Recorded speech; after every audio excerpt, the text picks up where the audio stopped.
ఇక్కడ third question చూసుకున్నట్లయితే 3 numbers are in the ratio 3:2:5 and the sum of their squares is 1862 అనమాట.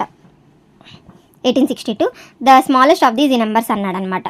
So ఇక్కడ 3 numbers A, B and C 3 numbers 3:2:5 అనే రేషియోలో ఉన్నాయి. ఇది 3x, ఇది 2x, ఇది 5x అనుకుంటే వీటి సమ్ ఆఫ్ ద స్క్వేర్స్ అన్నాడు. అంటే ఈచ్ నెంబర్కి స్క్వేర్ అనమాట. అంటే 3x హోల్ స్క్వేర్ అంటే 9x square, 2x whole square అంటే 4x square plus 5x whole square అంటే 25x square is equal to 1862 ఇచ్చాడనమాట.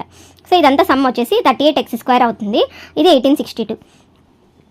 2 19s, 2 9s, 3s 931. ఇప్పుడు x square is equal to 931/19 కదా. సో ఇది వచ్చేసి 49 అవుతుంది అనమాట.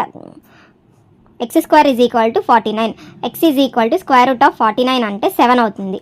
సో ఇప్పుడు ఇందులో స్మాలెస్ట్ ఆఫ్ ద నెంబర్స్ అన్నాడు అనమాట. ఇప్పుడు ఇక్కడ అబ్జర్వ్ చేస్తే 3x, 2x, 5xలో స్మాలెస్ట్ నెంబర్ ఎంత? 2x కదా.